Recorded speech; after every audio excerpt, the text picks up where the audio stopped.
नमस्कार, मैं प्रभाकर द्विवेदी उपस्थित हूं आपके बीच शाम के कुछ खास खबरों से। और खबर की शुरुआत करते हैं सबसे पहले यूपी के बदायूं जिले से, जहां कोरोना जैसी महामारी में भी स्वास्थ्य केंद्र है बदहाल। जी हां, ये बड़ी खबर आ रही है यूपी के बदायूं जिले से। जिला के बिसौली थाना अंतर्गत जलालपुर के पास करखेड़ी में स्वास्थ्य केंद्र की बदहाल हालत। गांव वालों का कहना है कि यहां से आज तक हमने कोई भी टैबलेट लेकर नहीं खाई है। स्वास्थ्य केंद्र लगभग 30 साल से इसी बदहाल स्थिति में देखा जा रहा है। इस कोरोना वायरस महामारी में भी कोई डॉक्टर या कोई कर्मचारी नहीं आता है। इस महामारी में भी बहुत बुरी स्थिति है इस हॉस्पिटल की। देखें जलालपुर से नीलांश राठौर की रिपोर्ट। इस समय चल रही कोरोना की महामारी, जिससे कि पूरा विश्व बहुत ज़्यादा आहत में है, बहुत ज़्यादा परेशानी में है। इसकी अभी तक कोई वैक्सीन नहीं बन पाई जिससे कि मरीजों को राहत मिल सके, उनके लिए इस बीमारी से छुटकारा मिल सके। उनका ऐसे ही इलाज किया जा रहा है। मलेरिया जैसी बीमारी से बचने वाली दवाओं को उन पर प्रयोग किया जा रहा है और भी नई दवाओं की खोज की जा रही है। उसी के लिए हम जिला बदायूं की तहसील बिसौली के ग्राम करखेड़ी में इस समय हम खड़े हुए हैं, जहां की स्वास्थ्य केंद्र का नज़ारा मैं आपको दिखाऊंगा। ये यहां पर कितने सालों से नहीं खुला है। कोविड-19 जैसी महामारी जो कि इस समय विश्व में चल रही है, उस बीमारी के चलते ये यहाँ पर कितने दिनों से बंद पड़ा है, खंडर पड़ा हुआ है। इसकी मैं स्थिति आपको यहाँ पर दिखाऊँगा। यहाँ मैं गाँव वालों से स्वास्थ्य केंद्र के बारे में आपको बताऊंगा। क्या ये यहाँ पर कितने दिनों से नहीं खुला है, यहाँ से दवा लेकर किसी ने खाई है या नहीं खाई है, कोई डॉक्टर यहाँ आता है या नहीं आता है, मैं पूछना चाहूँगा। मेरा नाम गिरिराज शर्मा है। मैं 25 ईयर्स समथिंग का हो चुका हूँ और एक्चुअल डेट तो मुझे पता नहीं है, 29 साल के करीब होगी। अभी तक तो मैंने इस स्वास्थ्य केंद्र से कोई भी टैबलेट लेके नहीं खाई है और ये मेरी नज़र में जब से मैंने देखा ऐसा खंडर ही पड़ा है। लोग इसके दरवाजे शिक्षे भी निकाल के ले गए, पता नहीं कौन ले गए। इन्होंने बताया कि इनकी लगभग उम्र 29 से 30 साल है। इन्होंने अब तक यहाँ से कोई एक टैबलेट लेकर नहीं खाई। यहाँ पर ये खंडर पड़ा हुआ है, लोग यहाँ की खिड़कियाँ भी ले गए उखाड़ कर। और मैं पूछना चाहूँगा आपसे। मैं विजेंदर हूँ, ग्राम करखेड़ी से, तहसील बिसौली से। करीब 40 साल से ये खंडर पड़ा हुआ है और जो है इसकी कोई भी बारे में कोई सुनवाई नहीं कोई डॉक्टर आता है, ना कोई सुनवाई है, कुछ भी सुनवाई नहीं है। तो यहाँ हमने आपको इस स्वास्थ्य केंद्र के बारे में बताया। यहाँ पर हमारी फास्ट न्यूज़ इंडिया की टीम आई हुई है। कैमरा पर्सन विशाल शर्मा के साथ मैं Nilansh Rathore, fast news India Badaun.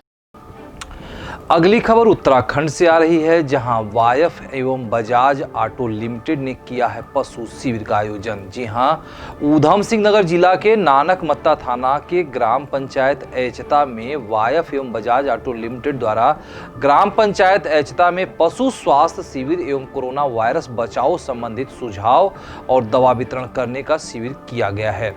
Nanak मत्ता के ग्राम पंचायत में एचता में पशु स्वास्थ्य कार्यकर्ता दिनेश मौर्य ने वायफ एवं बजाज ऑटो लिमिटेड का शिविर और इस शिविर में वायफ पशु विकास केंद्र एचता में पशु बाजपन और कोरोना वायरस से बचाव संबंधित सुझाव हेतु शिविर का आयोजन किया। बजाज ऑटो लिमिटेड द्वारा प्रायोजित इस कार्यक्रम में वायफ संस्थान के पशु चिकित्सा अधिकारी डॉक्टर बबलू कुमार एवं सहयोगियों द्वारा पशुपालकों के घर घर जाकर पशु स्वास्थ्य सेवाओं के रूप में पशुओं की जांच कर 80% छूट पर दवाएं वितरित की गई। पशुपालकों को जांच के दौरान मास्क वितरित किए गए तथा कोरोना वायरस से बचने के लिए उचित दूरी, मास्क, पौष्टिक आहार, आवश्यक सावधानियों का पालन करने की राय भी दी गई। इस शिविर के माध्यम से जिला प्रभारी डॉक्टर डीपी मौर्य ने किसानों को 90% बछिया उत्पादन हेतु वर्गीकृत सीमेन गर्भाधान हेतु सुझाव दिए, जिससे कि किसानों को अधिक से अधिक बछिया उत्पादन का दुग्ध उत्पादन को व्यवसाय के रूप में विकसित कर सके। इस शिविर में समस्त ग्राम पंचायत के पशुपालक खुश हुए और अपने पशुओं के लिए दवाइयां भी ली। देखें एचता से मान सिंह की रिपोर्ट। दूसरा तरीका बचाव का है कि आप अपने शरीर को इतना बना लें कि अगर आपको किसी तरीके से हो जाए तो हल्का फुल्का लक्षण के साथ आप सुरक्षित रहें, मतलब आपको ज़्यादा नुकसान तो कम से कम ना पहुँचाए। ये संभावना होती है कि वैक्सीन लगाए तो उसका प्रभाव भी नहीं आया। तो यही चीज़ है सर, ये सब चीज़ें लगाने वाले पर भी निर्भर करता है कि कई चीज़ें ये नहीं जागरूकता इसके लिए आप इसलिए आपको बताना चाहिए कि वो क्या कहाँ से निकाल रहा है, जेब से निकाल रहा है क्या। इस इंजेक्शन को क्या करते हैं, यहाँ जो लगाने आते हैं सरकारी डिपार्टमेंट के जो भी लोग आते हैं वो क्या करते हैं, हाथ में इंजेक्शन पकड़ लिया तो उसको पकड़ते हुए जाएंगे, वो जब तक चाहे वो 1.5 घंटा 2 घंटा लगता है वो तब तक उसी में वो शीशी खत्म नहीं होती वो है कि शीशी निकाली, लोड किया, उसके अंदर आधे मिनट के अंदर उसको लगा लो। ये नहीं कि 10 मिनट तक वो हवा में है, फिर तो वो बेकार हो गया ना, किसी काम का नहीं रहा। इसलिए ये वैक्सीनेशन फेलियर आता है। अब और अभी डॉक्टर साहब सारी बातें बता दी हैं।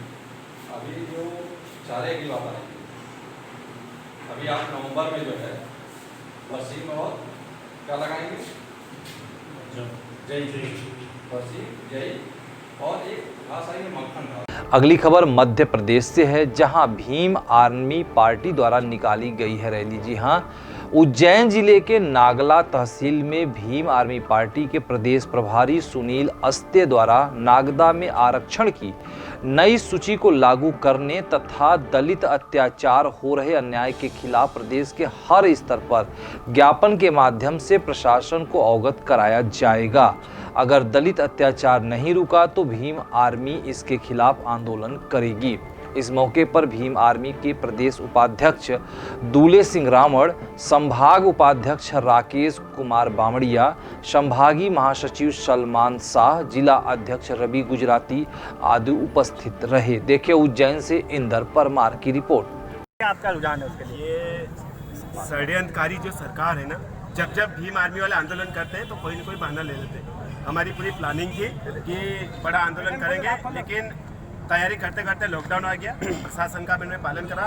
आज 9वीं सूची का जो हम आरक्षण डलाने जो विरोध जो समर्थन कर रहे हैं वो इसलिए कर रहे हैं, उसके साथ हमने एक और पॉइंट जोड़ा कि मैं देख रहा हूँ कि पिछले 5 दिन से रोज पेपर वाले हरिजन शब्द लिख रहे हैं। आज उनको इतना प्यारा लगने लगा हरिजन शब्द, तो बड़े भाई ने कहा है कि उनके नाम के आगे लगा ले कि पंडित हरिजन है ना, दरबार हरिजन लगा ले। हमें हरिजन नहीं बनना है, जिसको हरिजन बनना है वो हरिजन लगा ले। और आज 9वीं सूची में अगर ये पूरे प्रदेश में इसका बड़ा आंदोलन निकाल रैली कर रहे हैं और नागदा से इसलिए हमने करी शुरुआत क्योंकि जहाँ जिनकी वजह से आज केंद्रीय मंत्री है ना वो बाबा साहब की वजह से। लेकिन बड़ी शर्म की बात है कि उन्होंने यहाँ पे बाबा साहब की स्टेचू लगाई है। हम उनसे पूछेंगे कि आप कब लेटर लिख रहे हो कि आरक्षण को 9वीं सूची में डाला जाए। अगर नहीं होता है तो पूरे प्रदेश की विधानसभा में रैलियां निकालकर आजाद समाज पार्टी और भीम आर्मी के माध्यम से माननीय शिवराज सिंह जी का हम घेराव करेंगे। और ये बहुजन तो नाम मात्र है, जब हम भोपाल में आंदोलन करेंगे लाखों की संख्या में रहेगा। जय भीम। सुनील जी, आप आने वाले जो उपचुनाव है विधानसभा चुनाव, आप किस आजाद समाज पार्टी उसमें प्रत्याशी खड़ा करेंगे क्या? बिल्कुल, आजाद समाज पार्टी पूरे प्रदेश के अंदर हमारा जो शीर्ष नेतृत्व वो तैयारी कर रहा है और हम हर विधानसभा में हमारा कैंडिडेट खड़े करेंगे। कौन निकाय चुनाव में? निकाय चुनाव बाबा साहब डॉक्टर भीमराव अम्बेडकर ने जब चुनाव बनाया है, हर चुनाव में ASP भाई चंद्रशेखर आजाद जी के समर्थन में लड़ाई। ठीक है मैं राधा जोड़िया, आप ये चूंकि उज्जैन का नागदा है और यहीं से केंद्रीय मंत्री थावरचंद गहलोत जी आते हैं, तो हमने हमारी क्रांति की शुरुआत यहाँ से की है और ये पूरे उज्जैन संभाग की विधानसभा में जाएगा। और हमारा मेन एजेंडा है कि निजी क्षेत्र में आरक्षण दिया जाए और आरक्षण को 9वीं अनुसूची में जोड़ा जाए। ये हमारी 2 मांग है। इन दोनों मांगों को लेकर हम पूरा देश में आंदोलन करेंगे। लेकिन हमने आज पूरे देश में सबसे पहले इसकी शुरुआत हमने उज्जैन के नागदा से की है और नागदा से हमारा उद्देश्य ये है कि हम बताना चाहते दुनिया को कि आप लोग देखें कि जहाँ से इस देश के सबसे कद्दावर दलितों के नेता थावरचंद गहलोत जी आते हैं और वहीं पर बाबा साहब की प्रतिमा नहीं होती, उसके लिए उन्होंने पहले प्रोटेस्ट किया है।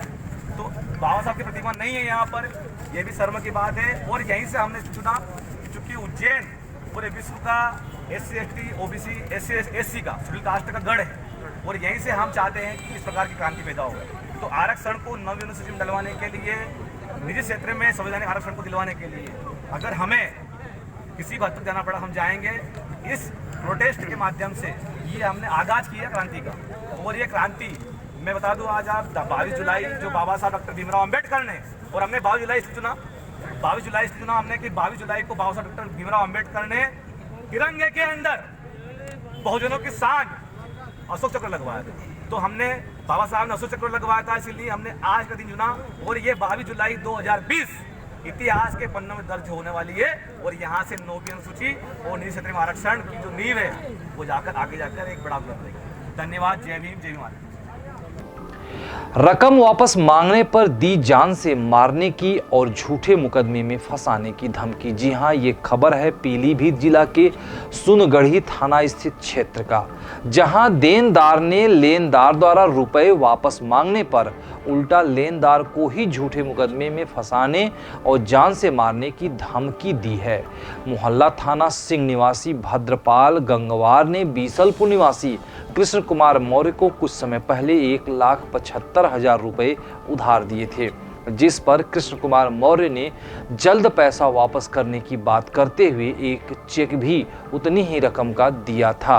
रकम वापसी की समय सीमा निकल जाने के बाद जब भद्रपाल ने चेक नियत तिथि पर बैंक में लगाया तो चेक बाउंस हो गया। चेक बाउंस होने की बात जब उन्होंने कृष्ण कुमार से कही, तब कृष्ण कुमार ने भद्रपाल को वसुंधरा कॉलोनी बुलाया। वहां पर पहले से ही कृष्ण कुमार की प्रेमिका मौजूद थी। जब भद्रपाल ने पैसे की बात की, तब कृष्ण कुमार की प्रेमिका ने भद्रपाल को चप्पल से मारना शुरू कर दिया और उस पर छेड़छाड़ का मुकदमा करवाने की धमकी देने लगी।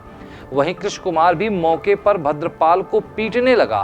पीड़ित ने इसकी शिकायत पुलिस अधीक्षक से की और मुख्यमंत्री पोर्टल पर भी की, किंतु अभी तक पीड़ित न्याय की गुहार लिए इधर उधर घूमता फिर रहा है। देखिए सुनगढ़ी से सूरज मौर्य की रिपोर्ट।